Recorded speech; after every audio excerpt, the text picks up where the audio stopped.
நான் தாவீதை பற்றி தியானிக்கல. தாவீதுக்கு என்ன பேர் தெரியுமா? கர்த்தர் என்ன சொல்கிறாரு? இருதயத்துக்கு ஏற்றவன் சொல்கிறாரு. தாவீதை குறித்து இருதயத்துக்கு ஏற்றவன் சொல்கிறாரு. அப்போ தாவீது வந்து எல்லாராலும் புறக்கணிக்கப்பட்டு தான் ஆடு மேய்க்கிற அண்ணங்கள்லாம் என்ன பண்ண, அண்ணங்கள்லாம் ஓடி போயிட்டு என்ன பண்ண, ஆடு மேய்டா அப்படின்னு விரட்டி விட்றாங்க. ஆடு மேய்டான்னு விரட்டி விடும் பொழுது அவர் போய் ஆடு எனக்குன்னா யாருமே இல்லைன்னு ஆடு மேய்க்கிறார். அப்புறம் ஆடு மேய்க்கிற பொழுது பார்த்தீங்கன்னா, ஆனால் அவர் செய்கிற ஒரு விஷயம் எப்படி தாவீது போட்டு நல்ல பேர் வருது அவருக்கு பார்த்தா, எக்காலத்திலுமே என்ன பண்ணுவாராம், அவர் தேவனை ஸ்தோத்தரிக்கிறார். எல்லாம் பாருங்க, சாமுவேல் என்ன பண்ணுறது, சவுல் ராஜா என்ன பண்ணுறாரு, தாவீதை கொலை பண்ண விரட்டுறாரு. அப்படி தானேங்கய்யா? அப்படி தானே? அப்படி விரட்டும் பொழுது, கொலை பண்ண விரட்டும் பொழுது என்ன நடக்குது, அவர் என்ன பண்ணுறாரு, அவரோட கேரக்டர் நல்ல கேரக்டராக இருக்குது. யாருமே கொல்லாமல், யாருமே அவங்க கெட்டவங்களாக இருந்தால் கூட அவங்க கூட என்ன பண்ண, அவங்க மேலே தேவ அபிஷேகம் இருக்குன்னு என்ன பண்ண, கொல்லாமல் கூட போகிறாரு. ஆனால் சாமுவேலுக்கு எல்லா வசதியும் இருந்தும், சவுலுக்கு எல்லா வசதியும் இருந்தும், ஆனாலும் தாவீதை கொல்லவே, தாவீது பயந்து ஓடுறாரு. தாவீது ஒரு சின்ன பையன், சவுலோ பெரிய ஆள். தாவீது சின்ன பையன், சவுலோ பெரிய ஆள். ஆனால் அவன் என்ன பண்ணான், தாவீது என்ன பண்ண, ஓட்டு எங்கே போனாலும் என்ன பண்ணுறாரு, நீங்கள் சொன்ன மாதிரி கர்த்தரை எக்காலத்தில் ஒரு ஸ்தோத்தரித்தார். சிங்கத்தெல்லாம் விரட்டி போயிட்டு ஆடு குட்டியை காப்பாற்றினார். அங்கே ஊருக்கு சண்டை நடக்குது. ஏன்னா ஈசாயோட ஊர் அவங்க வீட்டு சண்டை நடக்குது. நான் தான் இஸ்ரவேலுக்கு ராஜா எல்லாம் சண்டை போடுறாங்க எல்லாரும்.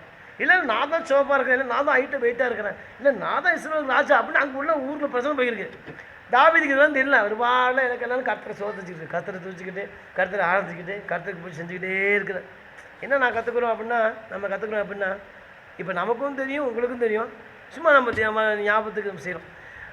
எது வந்தாலும் அவர் எதை பற்றி யோசிக்கலை, கர்த்தரை உயர்த்துறது மட்டும்தான் கவனமாக இருந்தேன். இன்றைக்கி நீங்களும் நானும் கர்த்தரை உயர்த்துறதுலே கவனமாக இருந்தால், அங்கே ஊருக்குள்ளே என்ன நினச்சி அண்ணன்கள்லாம் அவங்க உயர்ந்து ஆசைப்பட்டாங்க. எல்லாருமே இன்றைக்கி நம்ம வாழ்க்கையில் கூட அப்படி நம்மளுக்கு விரோதமாக நிறைய பேர் என்ன பண்ணுவாங்க, நம்ம எழும்பி வரக்கூடாது எல்லாம் யோசிப்பாங்க தான். ஆனால் தாவீது வந்து அதை யோசிக்கலை, தேவனும் உயர்த்து தான் யோசித்தார். அதான் இருதயத்துக்கு நான் சொல்ல சரிதானையா, இருதயத்துக்குன்னு எப்படி பேர் ஏற்றாரு, எதுக்கு கர்த்தர் அவர் பேர் சொன்னார், ஏன் என்னையே சொல்லாமே உங்களை சொல்லாமே, எதுக்கு இதயத்துக்கு ஏற்றவன் சொன்னார், அவன் எக்காலத்திலும் கர்த்தரை ஸ்தோத்தரிக்கிறவர். அவர் என்ன தெரியுமா, அவர் வாழ்க்கை குறித்து கவலை இல்லை, அவருக்கு கவலை தான், அவர் வாழ்க்கை குறித்து அவருக்கு கவலையே இல்லை. அவர் கவலை என்னன்னா, தேவனை உயர்த்திக்கிட்டே இருக்கணும், ஆடு மேல் கவனமாக்கணும், சிங்கம் வருது, கரடி வருது, எல்லாத்தையும் விரட்டி போய் ஆள் தலைவர் அந்த ஆண்டவர். ஆனால் ஒன்று கற்றுக்குறோம், அப்படி ஆராதிக்கும் பொழுது அவருக்கே தெரியல, ஸ்தோத்திரம் பண்ணும் பொழுது அவருக்கு தெரியல அவர் மேலே தேவ அபிஷேகம் இருக்குதுன்னு. அது சரிதானையா, அப்பா ரைட்டா, சரிதானே? எக்காலத்தில் நீங்கள் சொன்னீங்க தானே, எக்காலத்தில் ஒரு கர்த்தரை ஸ்தோத்திரி. அப்போ ஸ்தோத்திரம் என்ன சொல்லும் பொழுது அவருக்கு தெரியல அபிஷேகம் உள்ளே இருக்குது. அந்த அபிஷேகத்தில் என்ன பண்ணுறாரு, சிங்கத்தை கொண்டாரு, கரடையை கொண்டாரு.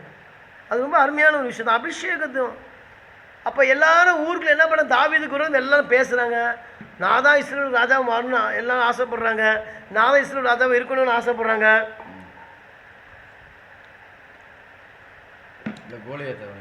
அதான் வரைக்கும் எல்லாருமே ஆசைப்படுறாங்க, நான் தான் இஸ்ரவேல் ராஜான்ட்டு. ஆனால் தாவீதுக்கு அதெல்லாம் மைண்டில் ஓணுச்சுன்னு நமக்கு தெரியாது. ஆனால் அவருக்கு ஓணுது ஒன்று, கர்த்தரை எக்காலத்திலும் ஸ்தோத்தரித்தார். அப்போ சொல்லுகிற பொழுது அவர் மேலே அபிஷேகம் வந்து அவர் இஸ்ரவேலுக்கு ராஜாவாக கொண்டு போணுச்சு. அவர் ராஜாவாக ஆகிறதுக்கு எந்த முயற்சியும் பண்ணல அவர். அதுதான் பெரிய கற்றுக்கிற ஒரு சத்தியம் தான். நான் தான் கற்றுக்கிறேன், அவர் தன் வாழ்க்கையில் முன்னேறி போகிறதுக்கு கர்த்தரை மட்டும்தான் உயர்த்திக்கிட்டார், கர்த்தர் அவரை உயர்த்தினார், அவ்வளோதான். இது நல்ல ஒரு அருமையான சத்தியம். இந்த லைனில் பார்க்குறவங்க, நம்ம குரூப்பில் பார்க்குறவங்க, இது சத்தியத்தில் என்னென்னா, எல்லோரும் நான் உயர்ந்தணும், ராஜாவை மாறணும் எல்லாம் ஆசைப்படுறாங்க. அங்கே தேவனை மறந்துட்டு நிறைய பேர் நீங்கள் அப்படி தான் தேவனை மறந்து எல்லாம் என்ன பண்ணுறாங்க, நான் உயரணும், நான் மேலே வரணும் அப்படின்னு நினைக்கிறாங்க. ஆனால் தாவீதன் போல இருக்கும், தாவீது அதெல்லாம் பார்க்கல. அவர் ஆடு மேய்க்கிறாரு, கடைசி பையன், அவர் அண்ணங்களை வீட்டுக்கு வரவிட மாட்டாங்க, ஓடி போய் உங்களுக்கு ஆடு தட்டி விட்டாங்க. ஆனால் அவர் என்ன அதை கவலைப்படல, எனக்கு ஆண்டவர் இருக்கிறாரு, எக்காலத்தில் கர்த்தரை ஸ்தோத்திரிச்சு கர்த்தரை உயர்த்திக்கிட்டே இருந்திருக்காரு. அவர் உயர்த்தினதா பக்கத்தில் எந்த பாஸ்டரும் பார்க்கல, எந்த ரெவரண்டும் இல்லை, எந்த பிஷப்பும் இல்லை. நீங்கள் சொன்ன மாதிரி ஈஸி எஸ்ரா சர்க்கணுமா, அவரும் இல்லை.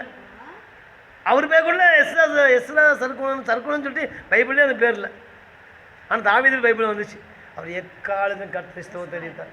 அப்படி ஸ்தோத்திரம் சொல்லுகிற பொழுது என்ன ஐயா, ஸ்தோத்திரம் சொல்லுகிற பொழுது ஸ்தோத்திரம் சொல்லுகிற பொழுது ஸ்தோத்திரம் சொல்லுகிற பொழுது ஸ்தோத்திரம் சொல்லுகிற பொழுது அவருக்கே தெரியாமல் அவர் மேலே அந்த அபிஷேகம் தான் அவரை ஆசீர்வாதத்தை கொண்டு போச்சு. நம்மக்கிட்ட அபிஷேகம் இல்லைன்னு வச்சுங்களேன், குப்பையில் போயிடும். நம்மக்கிட்ட அபிஷேகம் இல்லை, கிறிஸ்தவங்கிட்ட பாஸ்டங்கிட்ட விசுவாசிங்கிட்ட பாஸ்டமாங்கிட்ட அபிஷேகம் இல்லை, உங்களை பிசாசு தரன்னு கீழே பாதாளத்தை கொண்டு போய் விட்டுருவான். அபிஷேகத்தில் இருந்த தாவீதை கரடி ஒன்றும் பண்ண முடியல, சிங்கம் ஒன்றும் பண்ண முடியல, கோலியாத்து ஒன்றும் பண்ண முடியல. எல்லாரும் ஏளனமாக அவரை பேசுனாங்க. சவுல் ராஜா ஒன்றும் பண்ண முடியல.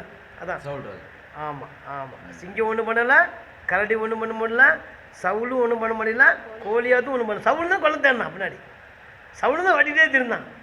ஆனால் எல்லா உலகமே தாவீதை வருது, ஊரே தாவீதை வருது. பிரச்சனை அவ்வளோ பிரச்சனை, ராஜா மூலம் பிரச்சனை, எதி கோலியாத்து மூலம் பிரச்சனை, காட்டு மிருகங்கள் மூலம் பிரச்சனை, எல்லா மூலம் பிரச்சனை. அவர் தேவனை மட்டும் உயர்த்தலே கவனமாக இருந்தார். அதான் இருதயத்துக்கு ஏற்ற. அப்போ தான் நான் நினச்சேன், ஓஹோ இப்படி தான் அவர் இருதயத்துக்கு ஏற்ற பேர் வாங்கினாரா அப்படின்னு தான் நான் புரிஞ்சுக்கிட்டேன். ஓகே ஓகே, அவருக்கு இருதயத்துக்கு அவரை உயர்த்தணும், அவரை உயர்த்தணும், நம்மளை அவர் உயர்த்துறாரு. வசனம் இல்லையா, வசனம் இல்லை, என் நாமத்தை உயர்த்துக்கிற எந்த இடத்துல நான் வந்து உங்களை என்ன பண்ணுவேன். அது தாவீது லைஃப் அழகாக நிறைவேறி இருக்குது. ஏன்னா இஸ்ரவேலுக்கு ராஜாவாக ஆகிறது அநேகரை போட்டி போட்டு நின்னாங்க அந்த நாட்கள். நான் தான் ராஜா இஸ்ரவேலுக்கு, இல்லை நான் தான் ராஜா.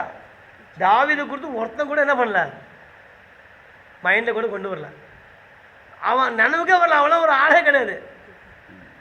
அற்பமாக இப்போ ஸ்டீபனையா மாதிரி, அருள் பிரகாசம் மாதிரி, இவங்கெல்லாம் ஒரு ஆளே கிடையாது. எந்த இயக்கத்துக்கும் தலைவரும் கிடையாது, எந்த எந்த எந்த தாலுக்கும் தலைவரும் கிடையாது, பொருளாளரும் கிடையாது, செயலாளரும் கிடையாது. நம்மளை யாருக்குமே தெரியாது. இங்கே ஒரு ஊழியர்களுக்கு நமக்கு தெரியாது. எல்லாரும் வால் போஸ்ட்டில் ஒட்டிக்கிறாங்க, மைக்கை வச்சுக்கிறாங்க, ரெவரண்ட் ஃபர்ஸ்ட். நம்மளை எதுவும் விளம்பரம் பண்ணுறது இல்லை, நமக்கு யாருமே தெரியாது.